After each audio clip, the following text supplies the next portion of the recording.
God has specifically chosen you to be here at this time and in this place. You have incredible potential, purpose, and calling to push back the darkness and be a light for Christ. Stand for nothing and you'll fall for anything. It's time to stand your ground. This is Unapologetic.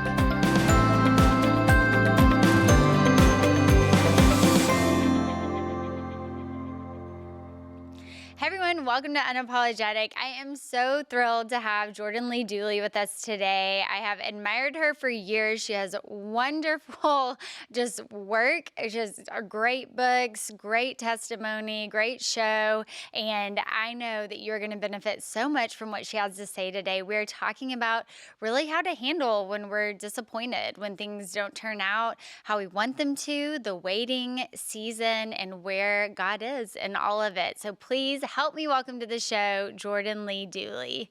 Hi, Jordan. Hi, thank you for having me. I'm so honored to be here. What an intro. I'm so excited to have you. Okay, so we're going to start out asking what we ask everyone. What do you wish Christians would stop apologizing for? It's a good question. I think the first thing that comes to mind for me is I wish Christians, especially Christian women, but Christians in general, would stop apologizing for experiencing success in their life, in their careers. I think we get the idea of humility wrong and in fact start to practice a false humility by like downplaying what God is doing in our life or what talents he's given us or what we've been able to do in our life because of him. And so I think we need to stop apologizing for the successes that we do experience. Okay, we just got to break that down because people aren't probably walking around like, I'm sorry that Mhm. I wrote a book. Mhm. But how practically do you see that people apologize for Yeah, I things that think God and it does? may not even necessarily be an outward "I'm sorry." It's more Right. of a discomfort. It's Mm, um, a lack of confidence in that. It's a downplaying to maybe mhm, not make other people uncomfortable. It's a people mhm, pleasing. Like we apologize not just with our words, but I think with our actions and the way that we show up to do things. And so I think hmm, just like this false, I think a lot of broken mindsets around money. I think a lot of broken mindsets around just work in general mm, lead to this kind of response that's kind of like timid or even shameful. Like, oh, I don't want yeah. people to know that make X, Y, and Z in terms of my income or something like that. And it's like, I think, we have such an opportunity to build the kingdom. And it's not that you should go around gloating about it. I think that's the Mhm. opposite end of the spectrum. But I think there's that middle ground where it's like you can like there's that quote that says humility isn't thinking less of yourself, it's thinking of Right. yourself less, right? So it's Yeah. not just about being like, look guys, look how great I am, but it's also I think a problem when we try to like when someone says hey, congrats on your promotion. Oh yeah, it's and we just act Mhm. uncomfortable with that. I think that's kind of a Mhm. way of feeling like we aren't embracing the gifts God's given us. Yeah. And I think probably because we've just been taught as Christians, of course, that everything we have is because of God, which is Right. true. It's true. I remember I wasn't going to share this, but when it was the last episode we were on with the TLC show, and they kept trying to say, like, aren't you so proud of yourself? And I was like, Mm-hmm. no, like this Mm-hmm. could have gone either way. Like Mm-hmm. it's all God. Mm-hmm. But it really bothered them that like there was no way that we were going to say anything Mm-hmm. basically good Mm-hmm. about what we had done. And I've Yeah. thought about that conversation a lot, but Mm-hmm. we want to give honor to God, but also Mm-hmm. we don't have to be embarrassed of whatever Right. doors Right. He's opened And for us. I think that's the thing. I think it's not even that you have to go around gloating like I'm so proud of myself. Look what I've done. Because I think that Hmm. is the opposite end of the spectrum that can Yeah. really warp what we have. Hmm. But at the same time, I think we get to boast in Christ as our strength, right? Yeah. And so I don't know. I think the lack of confidence or the like downplaying what God is doing, and not just Hmm. making the most of it and embracing it and taking it for what it is and doing good things with it. I Hmm. think that's where we kind of get tripped up sometimes. And I just see that a lot with like Yeah. I coach a lot of women who are starting businesses and building businesses, and a Hmm. lot of them are Christians. And even the apology sometimes comes in the form of, I feel weird charging people, right? Like, or like there's a guilt Hmm. with that. And it's like, you're providing value, right? So it's just a Hmm. lot of mindset. It's like, God gave you the gifts, you're providing value. All businesses is a value exchange, right? So it's just working Yeah. through, I think, some of that like embarrassment or weird sense of guilt. It's like, Right. if you're doing it in integrity, you shouldn't feel that way. Yeah, we need to get into all that. There's a million things that I want to talk to Jordan about, but can you just share your story? I'm familiar, of course, with it, but can you share your story for our listeners, just your testimony and where you are today? Yeah, so the Spark Notes version of my story is I grew up in a Catholic Christian home, but really made my faith my own in college after kind of dabbling in other lifestyles and finding that that wasn't really what was right for me. Yeah. And so I really, about halfway through college, is when I gave my life to the Lord. And it's been a journey ever since then. I got married shortly after college and started a business at my senior year of college. So I've really been like a business owner, a creator, and a wife for the last 7 years, I would say, Yeah. which sounds really old. 6, 7 years since I've graduated college. That seems like a long time now. All of a sudden, it just flies. But anyways, started a small business as an Etsy store that was called Soul Scripts, and that really took Mhm. off when we created a sweatshirt line that had a phrase on it that said "Your brokenness is welcome here," and we can get into that if you want. But that was kind of what sparked a lot of my growth in the online space, and then I wrote a couple of books, not just casually. I self-published first because I got Yeah. rejected from every publishing house, and then had an opportunity to write a book. So in 2019, I published my first book, Own Your Everyday. And then in 2022, just in the last several months, published my second book, Embrace Your Almost. So that's kind of been a little bit of my journey. And then my second book was really, which I think I'm sure we're going to talk a little bit about today, but that Yeah. was really, it kind of embodies a big turning point because the first few years of my career, I felt like I experienced a lot of success really young. By the time I was 25, I had hit 7 figures in my business. I had built an online following, like hit success 30 under 30 list, like all these glamorous things, written a best-selling book. I mean, who does that, right? Like I was just like, wow, like this is the life. I had bought a home, I was married, like I was just checking all the boxes in Mhm. terms of like all the things I wanted, and it was happening Yeah. really early. And then when I was Mhm. 25, I had multiple back-to-back miscarriages that just like totally flipped my world upside down, and some of them Mhm. were really traumatic. And so it was this experience that totally shifted this idea that like if you just do the right thing, if you just Mhm. work hard, you'll get what you want, right? And I think I Mm. had subconsciously started to believe that because from a very young age, I put the work in, my business started to succeed. I, tried to do the right thing, I had a happy marriage. Like, and Mhm. so for the first time in my life, it kind of struck me like you can do all the right things and things can still go wrong. And so Yeah. that's kind of been what I've been working through and talking on quite a bit in the last couple of years, just learning like how do Mhm. you sit with the tension of both possibility and disappointment at the same time. And that's Yeah. really influenced how I work, my work style, the message I Mhm. care about sharing with women. I got really Mhm. into the just achievement of anything Mhm. for a while there. And I Mhm. think being laid flat on your back and having like your like losing children quite literally Yeah. and really traumatic experiences in life truly shift your perspective on what really matters, what you're Mhm. actually after, what really counts in life. And so Mhm. that kind of started to shift the way that I work, the things that I'm pursuing, and all that I'm doing. Wow. Okay, so so much to talk about I'm there. like, where do you want to start? Okay, first part. Well, I just want to say, first of all, like maybe if people aren't familiar with you, that's first how I connected with your story Mhm, was because I saw someone that was really unapologetic about mhm, the fact that they were a speaker and an author and they were a Christian and this is who you are and you mhm, can kind of leave it or take it. And so I mhm, was very drawn to that and mhm, everything you talked about, and you've always been very authentic. And mhm.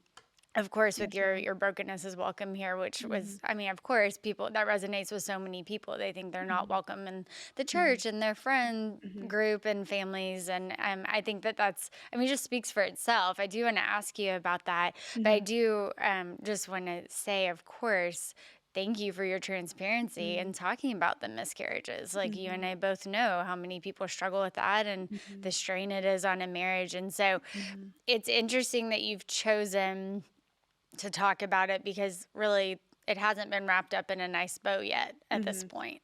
And so mhm. you're still in that middle season and Yeah, haven't seen really the other side yet. And yeah, so I think that that's something that's really interesting. Of course, when I've talked about it, we've talked about the miscarriages and then God giving us the triplets. And I mean, you're still in that middle mhm, place. So can you mhm. just talk about that?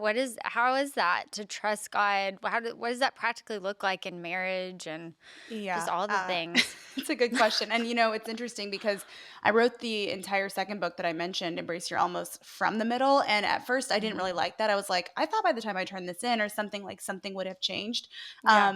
but it was really interesting because I think that was really intentional on God's part. Like, I didn't a lot of us wanna have the storybook that we literally read, Mhm. like, the book tied up with a Mhm. happy ending, and it kind of ended with, Yeah. like, still in it with you, and I think that's so much more relatable. Like so Yeah. often we hear someone's stories when they've gotten to the other side of the mountain, and it can be Mhm. really hard when we're like, well, what if I never get to the other side of the mountain? Yeah. Like what if my story doesn't pan out the way I want? Like I love that other Mhm. people have gotten their happily ever after, but I'm in the middle right now. And I Yeah. need to know other people are with me, you know? So anyways, Mhm. it was kind of an interesting experience, but I feel like if I've learned anything in the last, couple years of this journey and seeking answers and all that we've been through about trusting God specifically, I feel like if anything, there's been a season where I've really wrestled with like, what's the point of prayer?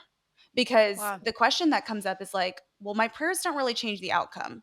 And I think sometimes we as Christians get under this illusion that like if we just have enough faith, if we just believe big enough, God will like do what we want him to do, or we'll get the healing, or we'll get the outcome, or that our children will survive, or whatever it might be. Hmm. And sometimes God's answer is still no. And it seems Yeah. really cruel, right? And it's like, well, then why would I ask Mm. you, right? You start to feel when it starts to happen Mm. over and over and over, and you just keep Mhm. getting no's, and not even no's, even it sometimes feels worse than a no. It feels like, I'm going to give it to you and then I'm going to take it away, right? That's kind of Yeah. how it has felt. And I've walked through a season of really wondering, like, well, why would I ask you then? Like, you're going to do what you want to do. So Mm. why would I ask? And I think that's a really Mm. honest assessment when you find yourself feeling like you're being teased with something, or it's kind of a yes, Yeah. but then a no, Mm. especially in something like pregnancy loss. And so that's been a big question that I've wrestled with. And I don't feel like I've had this like, and here's the answer. I could give you the cliche answer. I could tell you, well, we pray because prayer changes us. And that's like the Christian answer. That's logically and like biblically the right Mhm. answer.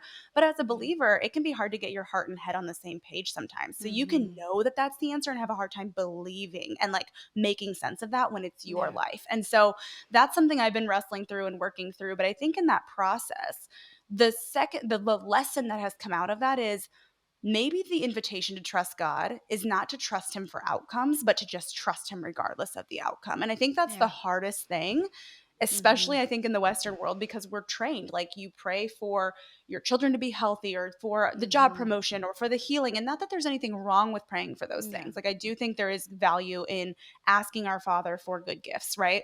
But when Yeah. the answer is no, or when it gets taken away in a really painful way, it really starts to make you wonder, like, am I just trusting God for the gift, for the outcome, for the thing I think Mhm. I deserve or want or should have? Or am I just trusting that God knows best, even though it seems like he's really messing with me right now? So Yeah. hopefully that makes sense. But yeah, I feel like I've really had to release this idea that, like, if I just pray a certain prayer or enough Mhm. times or show up to prayer journaling, I'll get what I want. And I've had to release that and Right. be like, that's not how this works? Right. Yeah, we had like a lot of different situations like that because like our thing started with we felt impressed to pray, like it's Mm-hmm. pray big things. And Mm-hmm. so we made a list of 20 things we felt like God put on our hearts. We didn't Mm-hmm. tell anybody. It was Mm-hmm. just us, just Ryan and me. Mm-hmm. And then like they get pregnant and then lose the baby and they get Mm-hmm. pregnant, lose the baby. And I remember like I mean, the listeners have heard me say this. I felt like almost taunted, Yeah. like by Satan. Like Yeah. I remember it was just like an onslaught, almost like I was Mm-hmm. being made fun of. Like I don't know how else to Yeah. explain it. Yeah, And it's like like your prayers are being mocked is kind yeah, of what it yeah, feels like like. it really felt like a mocking situation. And I Mhm, closed the door to my office and I stood up. I don't know who I was talking to. And I said, I am not going anywhere. And I know God hasn't forgotten me. So you better bring it. And hmm, like, I just like, but mhm, we made the decision. We're like, mhm, maybe we're never having kids, but mhm, that doesn't change the fact like we're going to decide now that we're mhm, not gonna let go of our faith. Like, of mhm. course, you have to actually like wrestle with, Right, well, what right. about with the loss and all Yep, of that. yep. And I think it's interesting.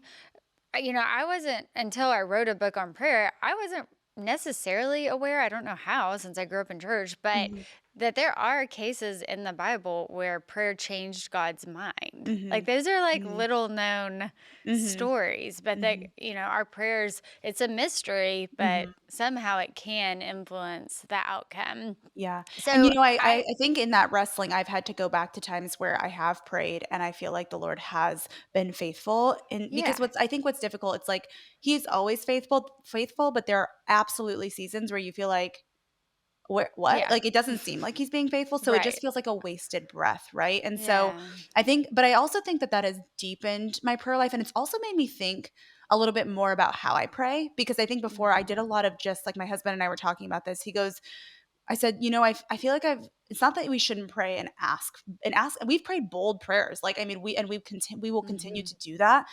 But I Mhm. think we came to this realization of, man, most of the time we're praying by asking for something, asking for a blessing, Yeah. asking for a healing, asking for whether it's with Mhm. children or something else. And we were talking about it the other day, even, and he was like, it's also like the purpose of prayer isn't just to like pray, change God's mind, and get what you want. It's also to have a Mhm. relationship. It's like talking to God. He's like, if I only Mhm. came to you when I wanted you to do something, would you feel like we have a very healthy relationship? So that Yeah. has really been like at least my takeaway from the like, what's the point of prayer question. It's not that I feel like I Mhm. have it all figured out, but Yeah. leaning into like the intimacy and like the invitation for a relationship Yeah. more than just the asking for something. Yeah. Um, I think broadens, and then when you don't get the thing you're asking for, it really invites you to pray bigger and to pray differently Yeah. and to think like, am I just coming to you when I want something, or am I trying to build a relationship with you? Mhm. Yeah, that's so good. So, what I want to talk about this because you're very good at goal setting, and that's kind of confusing if things aren't going according to plan. Yeah. So, can you just kind of talk with us? One, like we've been in student ministry for 13 years now, we work mainly with college and singles. Some people, it's not even on their radar to be setting any kind of goals and Mhm. almost just take the opinion of, well, God's going to do whatever He wants anyway. So, why Mhm. do I need to set goals? Why do I need to Mhm. pray for certain things? Mhm. If it's all just gonna happen. So Mhm. can you kind of tackle that? Like why set goals and then how can we? Yeah. Yeah, that's the tension, huh? Especially when you feel like, well, life's just happening even when I try my darndest, right? But I still think there is value, like you said, in prayer and in like I don't know if the right word is like planning, but planning or like having some sort of aim in life. Because also it's kind of, again, I think we just tend to operate in extremes. It's either I'm not going to have any goals or I'm going to be like, you idolize your goals, right? Yeah. And so I think there's a middle ground where it's like, I'm going to have an aim in life or an aim in the next season so that I have some direction, but I'm going to keep my hands open to if God shifts me or moves me or asks me to take a different path. So I think it Mhm. can be both. But at least in my life, I feel like, especially before this season of loss that I walked through, it was just really interesting because I feel like I was just kind of idolizing the goal, idolizing the Mhm. next level, idolizing the next achievement. And I didn't think I was doing that because I was doing a lot of it from a faith-based perspective. A lot of it was Yeah. for God, right? And you can Mhm. still get caught up in all of that. And so anyway, I think through the season of loss and just a lot of things that shift your perspective when you come face to face with life and death or something really hard in your life, it shifted my perspective on goals and how to go about them. So the way that I've gone about them now is I started by asking the question, okay, how can I think a little bit more big picture without necessarily trying to figure out my whole life, right? So I Mhm. will go sometimes when I'm trying to set a new goal or think about the future, I'll now ask the question, where would I like to be in 5 years? Now, that's where I would like to be. I may not get control over whether or not it all works out that way, but just to have a Can't you picture of just like, like manifest it? yeah, yeah, right. But just Just make asking it happen. like, what would I like? And it's more so like, what would I like my days to look like? How do I want to spend my time? Not so Mhm. much like, do I want to be a billionaire on the beach, right? It's more like, what do I want to feel like? How do I want to be spending my Mhm. time? What impact do I want to be making? Those kind of things. And I think Mhm. you can do that very prayerfully too. That's a big part of it. So that's the Mhm. first question. And then the second question has to be, and I think this is what we miss so much when setting goals. The second question has to be, why? Why is that where I think I should go or what I want to Mhm. aim for or what I'm working toward? Because then you can start Mhm. setting more specific goals, right? Once you kind of have a picture of, okay, Mhm. I'd like to maybe own a home in the next 5 years. I'd like to spend my days, be making an impact in this area of life, whatever. Mhm. Once you kind of have just some general clarity on that, then you Yeah. ask the question, why? And then Mhm. if your answer is like, well, because that's what my friend is doing and I really like her life, or because I see a lot of people on social media doing that, like I think we just Mhm. arbitrarily want things in life without Mhm. actually considering what's right for me. What does God have for Mm. me? What matters? What's actually like Interesting. in what has eternal value? Yeah. So I think asking that why question can be kind of scary because we might find that we don't actually have a good why or we don't have a reason at Mm. all. It just sounds like a good answer. I think we do a lot of Mm. things because they sound good. And my whole pushback to that, I think, especially through the season that shifted my perspective on a lot of things, is why.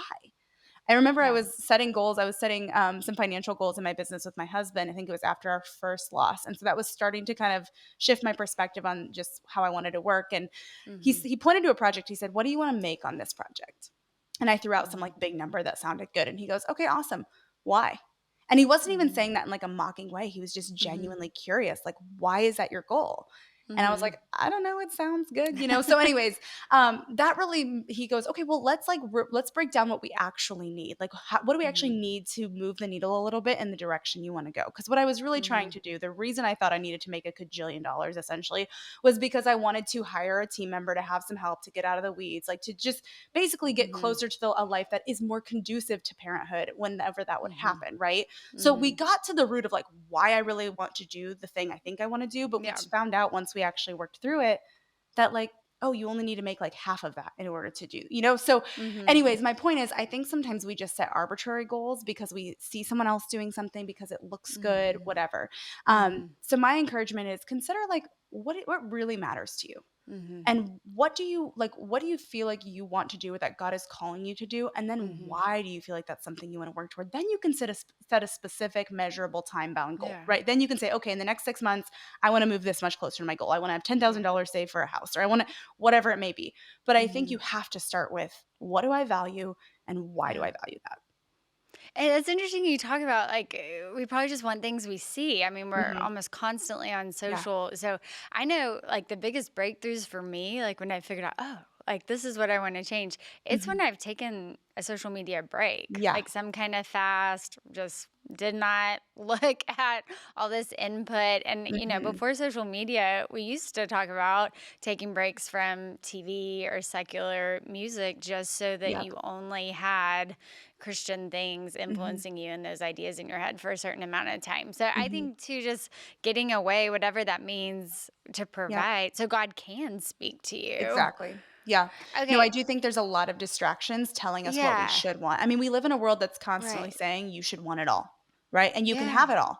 And so, of Mm. course, that's confusing. And we either feel like, well, we're super overwhelmed by that. So I just not even going to do anything. Or we try Mhm. to do all the things. And it's like we get so distracted from like Yeah. what's actually right for us. What does God Mhm. have for us in this season? And what do we need to value and lean in on in this season of Mhm. our life? And that could shift. Maybe we'll need to focus more Mhm. on our careers in the future or more on our family. But life comes in phases, and I think we just get so distracted thinking we should do everything all at the same time that we miss out on Yeah. like the gems of what God has in this Yeah. season.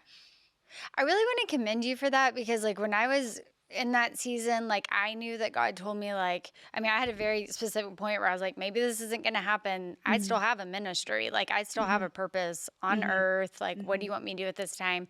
And I've Mhm. seen you do that. You're like, Mhm. okay, like, we don't have a child right now on earth. Mhm. So, I mean, you didn't just stop. You didn't Mhm. just close up shop. You didn't stop writing. Like, Mhm. you There kept were moments I fulfilling. thought about it though. Well, right, right. But I think what I'm getting to, because I've counseled a lot of girls or women that have gone through miscarriages and Mhm. infertility, they kind of get stuck. Mhm. They're like, this hasn't happened. Mhm.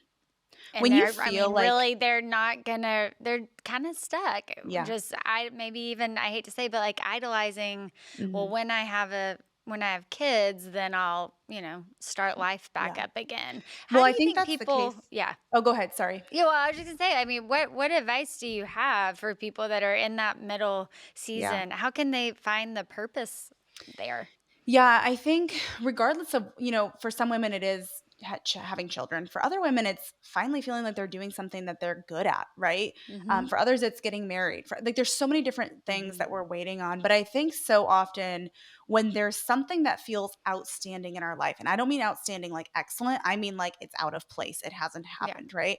Um, Mhm. I think, like what you said, you do kind of get stuck because it feels like your life, at least in this area, is just kind of like spinning in circles. It feels like your life is Mhm. the loading sign on the computer, the Mm. little like wheel that just Yeah. spins because you think like, well, I'm ready. I should be moving on to the next thing. I should be enjoying this and I'm feeling like I'm not moving.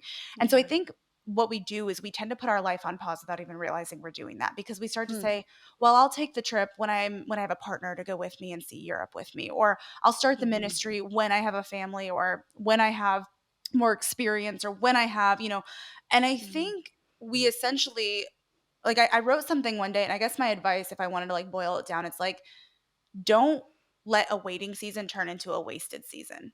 Yeah. Because I think when you start to put your life on pause until you get everything you think you should have, you're never going to go anywhere because the second you get the next thing, whether it's the husband, the kid, the house, whatever, there's always going to be a next thing. There's Yeah. always a, well, now I want the 4-bedroom house. Well, now I want another baby. Well, now I want, Yeah. a family or whatever it might be. And so Mhm. if you put your life on pause, waiting to get whatever it is that you think you want, you're never really going to Mhm. step fully into your God given potential. And the season you think is like your purpose, whether that's to be a wife or a mom Mhm. or an entrepreneur or anything else, like Mhm. your purpose can't be defined by that. Like if it's Yeah. meant for you, it's not going to pass you by. And I constantly have had to remind myself of that in the season that Yeah. I walked through, just because it's so, easy to start feeling like, well, I must be forgotten, or there's like, I'm Yeah. not working right, or something's wrong with Right. me. But yeah, I guess my best piece of advice is like, don't let a waiting season turn into a wasted season. And don't let the Yeah. thing that you're waiting on, whether it is a husband or a child or a career or Mhm. an opportunity or an open door or something else, don't let that like find you waiting. Like if it does ever Yeah. come and if it finally comes, I really just want to encourage you, like, let it come to you when you're really fully living and when you're Yeah. fully like embracing what God has put in Mhm. front of you and given you to do. And I'm sure you would attest to this, but I mean, those seasons for me, like I would ask God, and He doesn't want us wondering. Like He Hmm. has a very specific plan for us. And I Hmm. think that really, whenever we're heartbroken and in those in between seasons, I don't know, for me, I've heard God so much more clearly. And He's always faithful to give answers about what we should be doing and how Hmm. how to spend our time. Hmm. I do want to ask you this because I Hmm. know we're the same in this way. We both got married young. They were Hmm. totally switching gears here. Okay. But a lot of young women, I know that you minister to a lot of young women. I mean, that's just not what's going on right now. A lot of Hmm. people are not getting married. They don't really see the value in marriage. And it's Hmm. just not, even if you look at the like romantic movies, Hmm. it used to be, and then they got married. And Hmm. I mean, that's not even really the Hmm. end of a lot of movies right now. And so I Hmm. know you're a proponent for marriage and Hmm. getting married young if you can, but can you Hmm. just kind of give a glimpse of why that is a good thing? And if you're Yeah. able to do that, hopefully, Yeah, totally. I hopefully mean, I think pursue also it's it. so interesting because going back to even what I said about the extremes, like I feel like sometimes in Christian circles, marriage can get idolized and someone feels like there's Mm-hmm. something wrong with them if they're not married by 25. And at the same time, Mm-hmm. the world is constantly saying, like, live your life, don't get tied down. Marriage is Yeah. like, it's so devalued. So I think the Right. best thought I have on that is like, if you have the opportunity to get married young, like, it's not something that holds you back. It's No. not like settling down and getting married. Like that is all that is giving you is an additional partner. Like you can do so much more when there's two of you, when you have a Right. team.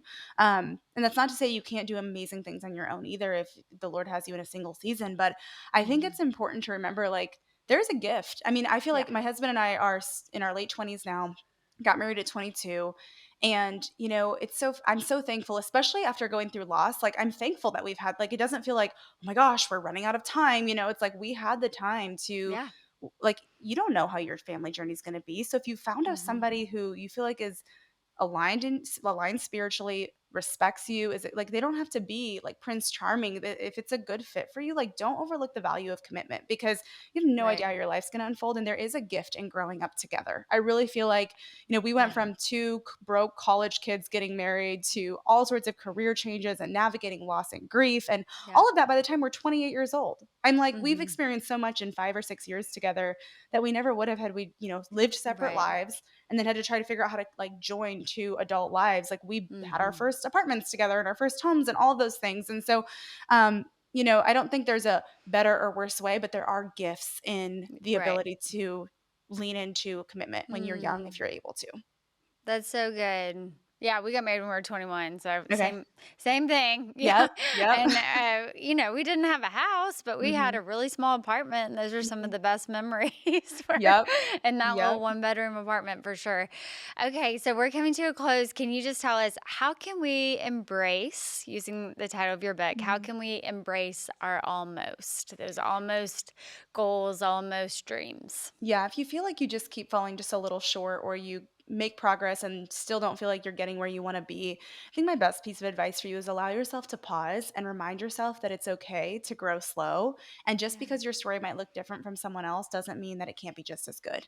And I so constantly have to good. remind myself of that. So I think that's important to hold on to. And I think the last thing I would say on that is don't be afraid to pause and really consider, like, is the direction I'm going, is the thing I'm really aiming for, is that actually something I value? Is that Mm. important to me? Or am I just thinking I need to hustle and work toward that or do that because it's been ingrained in me that that's what I should want? That's what I should Yeah. do. That's just the thing I should do next. Maybe a promotion is not the right next step in life for you, or Yeah. maybe getting married actually isn't the right next step, and maybe God needs to do a little bit in your life before it's time for that. So Mm. just lean into like asking yourself, is this actually something I value? Is this actually the right thing for me in this season, or am I just feeling the pressure because I see other people doing it, or I've been told I Yeah. should want it, or it just seems like the next thing? So Mm. that's the best advice I can have or I can give. And what else did you ask? Where to find me?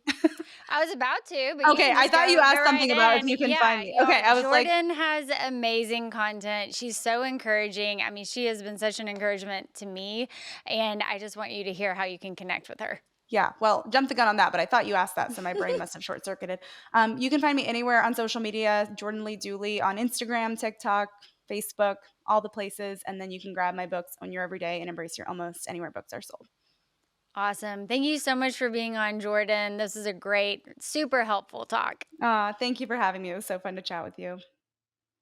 Thanks for tuning in to Unapologetic. Remember that you can hear today's episode and more at ptv.org/Julia.